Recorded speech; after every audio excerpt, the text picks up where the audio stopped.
J'ai remarqué du monde que quand j'ai abordé ce sujet-là, il dit, mais c'est pas parce que je suis pas allé à l'école, je suis pas éduqué. Non, arrête. Tu es en train de faire référence que l'éducation est aller à l'école.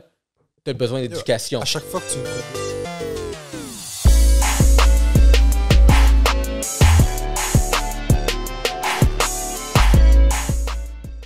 C'est ça que je veux amener comme valeur de plus à la jeunesse. Encore là, moi, j'avais pas de role model. Peut-être aujourd'hui, je peux être le role model à quelqu'un de plus jeune. En fait, il faut l'être. Il faut l'être. Ouais. Je trouve que dans, pas ma communauté, mais peu importe qui que tu sois, peu importe quelle couleur, qu'est-ce qui fait la différence de si tu vas avoir du succès ou non dans certaines choses? C'est l'éducation. Moi, je pousse l'éducation à 100%. Ouais. Éducation, number one. Pourquoi le monde sont racistes? Parce que tu manques d'éducation. Pourquoi le monde sont pas capables de réussir leur job? Tu manques d'éducation. Pourquoi tu n'es pas capable de faire ça? Tu manques d'éducation. Tout est basé sur l'éducation, selon moi. Ouais, parce que ça, c'est ma théorie. L'éducation est hyper large aussi, tu vois. Puis, exactement. Mais... L'éducation aussi, il faut... Parce que j'ai remarqué du monde que quand j'ai abordé ce sujet-là, il faudrait éduquer. Mais il dit, mais c'est pas parce que je suis pas allé à l'école, je suis pas éduqué. Non. Arrête. Si tu es en train de faire référence que l'éducation est aller à l'école, tu as besoin d'éducation. À chaque fois que tu googles quelque chose, man, tu t'éduques. C'est l'éducation. For real? L'éducation, c'est un savoir-vivre, une raison d'être. S'informer. C'est pas aller à l'école. Fait que moi, je prends mon expérience.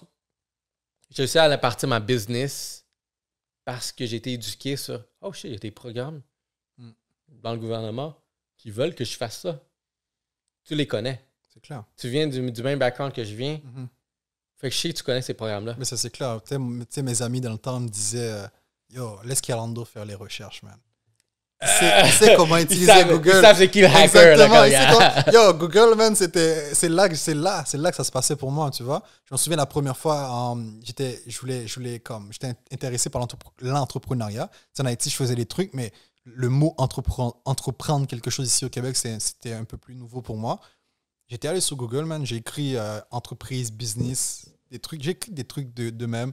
Ça m'a donné Laval, des trucs qui se passaient à Laval en tant que tel. Puis, ça, c'est v'là 10 ans. Exactement. Ouais, aujourd'hui, tu n'es même plus obligé de le faire. Écoute le podcast, on va te donner beaucoup de valeur. L'épisode avec Tracy, on a parlé du programme STA. Tu connais? Ah, je connais. Paul-Émile Dufresne, tu connais le programme là-bas? Ah oui, c'est clair. On est tous passés par la même école, dans le fond. Boum! Ça, c'est la valeur. T'es Lavallois.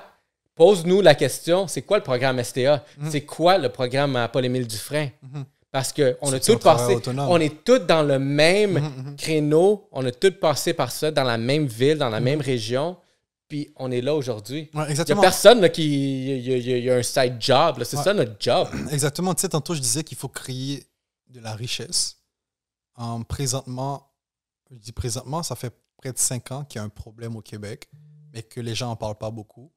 C'est le problème du reprenariat. Définitivement, une avenue que même moi, j'ai été éduqué. Ça a été un mentor à moi. C'est un Québécois, un blanc. Shout-out à Mathieu Rondeau. C'est une personne qui a vraiment beaucoup de respect qui m'a donné ça comme orientation. C'est comme, tu sais, là, en ce moment, là, les opportunités de reprendre des business puis toi, les bâtir à ta vision. Vas-y, explique-moi ça. Sincèrement, man, c'est des opportunités. Tu sais, les communautés culturelles, on a un genre de retard économique, tu vois. Fait que si on veut surpasser ce retard, c'est comme passer à travers tout ça, il faut qu'on reprenne des business qui fonctionnent déjà.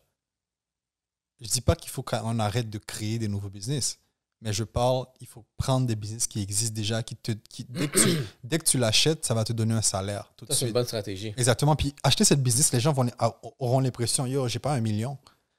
Tu sais, pour acheter une maison, il te faut quoi, à peu près entre 5 et 20% de mise de fonds. C'est une mise de fonds. Exactement. Fait que dans le fond, tu as besoin d'une mise de fonds. Et pour cette mise de fonds, vous êtes chanceux, vous êtes au Québec. Il y a plein d'organismes qui sont prêts à vous passer cet argent. BDC. Puis, vous pouvez juste mettre un peu de votre argent, aller chercher de l'argent pour la mise de fonds auprès de la BDC. Il y a Laval Développement Économique. Il y a même un autre programme de fonds pour le reprenariat, je crois. J'ai oublié c'est quoi le nom, mais qui te donne à peu près 50%, je crois, de ce que tu as besoin. Fait que dans le fond, si le mise de fonds que tu as besoin est de 250 000, ben, ils vont te donner la moitié de ça, tu vois. Fait que c'est quand même beaucoup d'argent. Puis qu'il faut pas... le reprenariat, c'est ça qui va changer le Québec. C'est fort, c'est ça qui fait que nous, on risque de...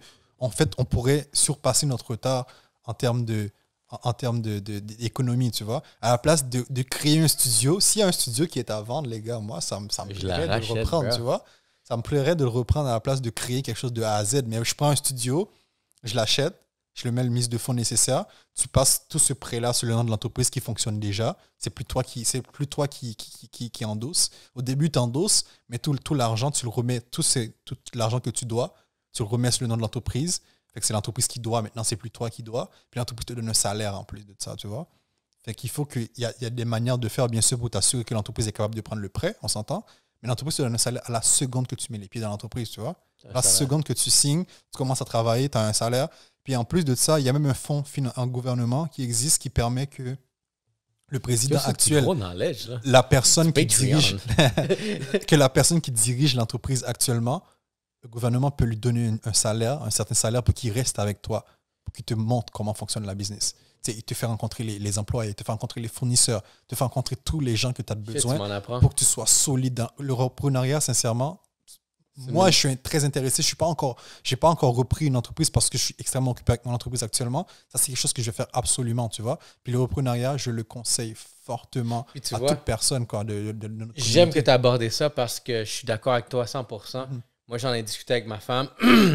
Puis, dans mon avenir, avant que j'atteigne mes 40 ans, j'ai l'intention de faire un move comme ça. Ouais, sincèrement, je ne l'ai pas fait cette année parce que on va parler du projet qui s'en vient, que c'est ça qui doit partir. Mais si tu veux faire ça, il y a le Centre de transfert des entreprises du Québec, puis c'est la place que tu dois être. Mais je m'attends dans peut-être 1 an, 2 ans que je commence à magasiner une entreprise à racheter. En fait, puis j'ai vu c'est quoi les termes. Ça ne demande pas grand-chose que je n'ai pas encore. Je pense qu'il te faut entre 20 ou 30% de la mise de fonds de mise de fonds sur ce que l'entreprise vaut. Si l'entreprise vaut 1 million, il te faut 30% maximum de ça, tu vois. C'est à peu près ça le truc. Il n'y a pas un truc bien détaillé comme pour acheter une maison, mais la mise de fonds, tu peux aller la chercher, genre... Ouais, tu peux aller chercher une bonne partie de cette mise de fonds-là ailleurs. Fait que tu as juste à mettre 10% de la mise de fonds. Laval de développement économique, ils ont jusqu'à 250 000 $, guys. Yo, bro, je vais m'inscrire demain. Honnêtement, puis... C'est un financement, mais bon. Quelque chose se parlait beaucoup dans ce pod-là, c'est la richesse. Ah. Le terme que j'utilise beaucoup, que je veux beaucoup que les personnes prennent en considération, c'est patrimoine.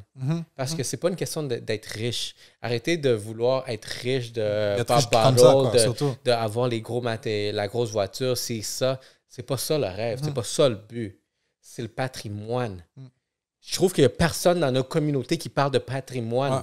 Parce que c'est ça, tu sais, nos parents, ils nous ont légué une certaine patrimoine. Ils arrivent au Québec, ils nous donnent dans un endroit où il y a plus d'opportunités. C'est ça, le patrimoine. Ils nous ont emmenés dans un lieu différent. Exactement, ils nous ont offert quelque chose de beaucoup plus. C'est ça aussi, un patrimoine. Mais par contre, dans ce patrimoine-là, on a dû struggle pour trouver un emploi, tu vois.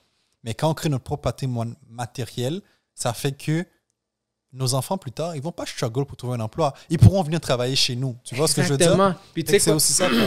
Puis tu sais quoi? Un exemple, j'ai un voisin que j'ai vu son patrimoine, puis je donnais un exemple, puis c'est là que moi, j'ai l'intention d'amener ma famille, les générations qui vont venir. Comme tu le dis, mon enfant ne va pas struggle à trouver une job. La job, on va en avoir la job. On est déjà là. Mais tu sais, je vois comme... Je prends l'exemple de mon voisin, il est dans une position où est-ce que ils ont déjà genre des terres. Dans ces terres-là, ils ont des entrepôts. Dans ces entrepôts, ils font louer de l'espace. Ils peuvent partir des business. Ils sont déjà payés. Puis c'est qui a fait tout cet effort-là? C'est le grand-père. Le grand-père, lui, il a rushé, il a mis tout ce qu'il pouvait dedans. Il a eu ses enfants. Ses enfants ont pris la relève pour que ça soit encore plus solide. Mais lui, il a eu ses enfants, que c'est les personnes que je connais aujourd'hui, que eux, tu sais quoi? C'est pas des ressources qui manquent. C'est faire en sorte que tu es capable de maintenir ça. Puis c'est ça que je veux inciter le plus ma communauté ou quiconque écoute ça.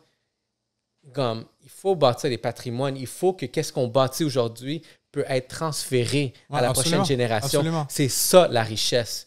Et la richesse, c'est pas s'acheter la voiture de l'année. Non, la voiture, c'est la pire.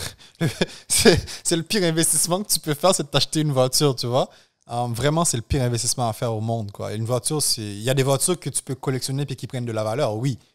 Mais les voitures qu'on achète, une Mazda, Honda, puis on l'achète neuve, une BMW, une Mercedes, on l'achète neuve, ou même... non, tu fais pas ça. Surtout que tu es jeune, là, fais pas ça. Sincèrement, ne fais pas ça. Cet argent, tu le prends, tu achètes une business, ou tu crées quelque chose d'autre avec, ou tu le mets à la bourse, j'en ai aucune idée. Mais achète pas de voiture, prends le métro, ou habite proche d'un métro. Tu vois ce que je veux dire? Habite chez tes parents. Il y a du monde qui ont la misère à vivre encore chez les parents parce qu'il faut que je parte. Yo, bro, reste chez tes parents. Reste chez tes parents le plus possible. Pour créer. Possible. Surtout si tu as un projet. Si tu as un projet, si ton projet déjà c'est d'acheter une maison, reste chez tes parents. Va pas en appartement. Ça sert à rien.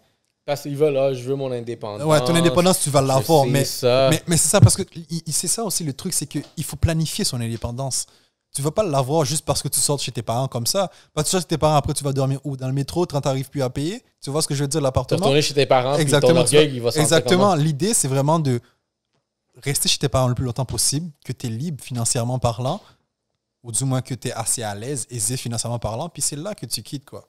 Tu es capable de t'acheter une maison, quoi. For real. Man, yo, big word, yo, big talk, là.